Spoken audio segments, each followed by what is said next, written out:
This is an honor here on the Rich Eisen Show on the 41st anniversary of the Miracle on Ice, the goalie who stopped 36 of 39 shots to beat the Soviets, and the man who called the action for the Olympics, Jim Craig and Al Michaels, here together on the Rich Eisen Show. Happy anniversary, guys. 41 awesome. years. It's amazing. Incredible. Al, must make you like 47 years old. I was actually 7, and you were 2. I was 2.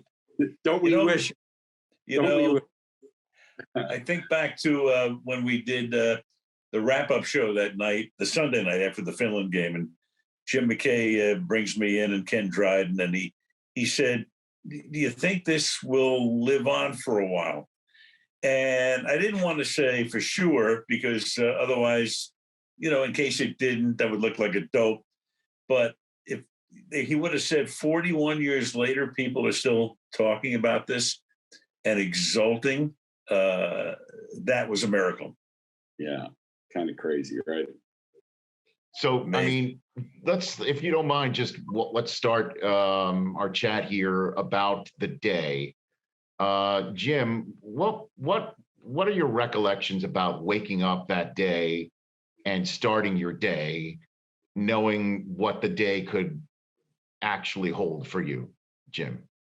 Well, in your life, you always look at opportunities that you're going to get, and you want to make the most of them.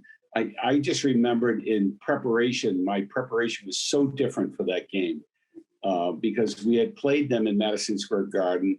I didn't play the whole game. I played some. It was a incredible, as I look at it, strategic thing that Herb did. But for me, to have played them before became so important to be able to prepare for them for the second time, right? So, I looked at it in all honesty that if you played one period against the Russians, it was equivalent to a whole game against any other team.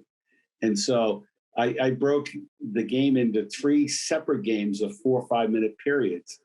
And so I could concentrate and be really laser focused, and then broke the game into, like, you can't let them score in the third period because that was the most important momentum wise.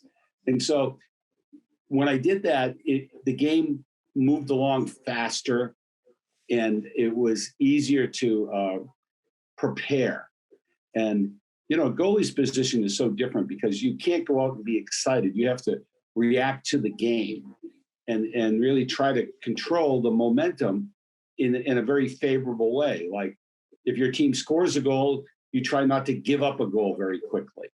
And momentum is such an important thing. And we had that home crowd, and it had been building. And so for me, it was really the excitement of having this opportunity that so many people had helped me along the way, that I was ready for it. It was really fun for me. I kind of like those type moments. What about you, Al?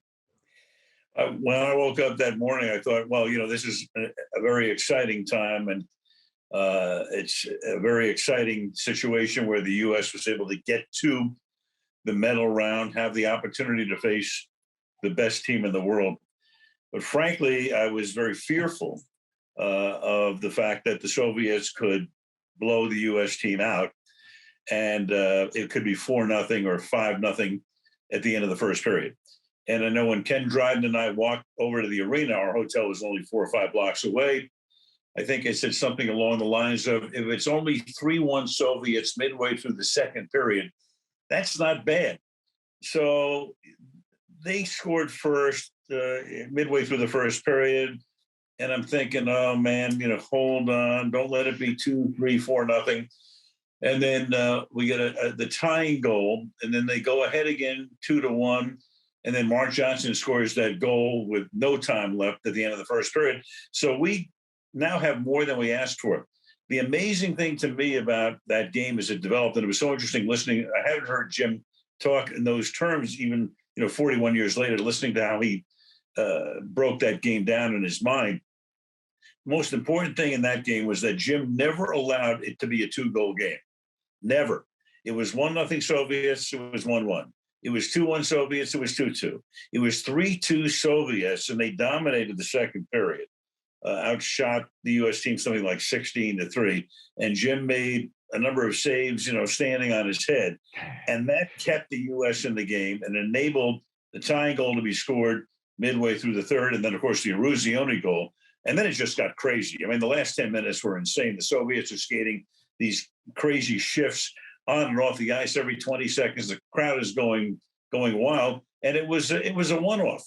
And again, you look at what Jim did in that game. How many times do you win a game when the team is outshot 39-16? So that was nobody anticipated what took place. Hey, you watched all the way to the end. Thanks for that. Watch more right here.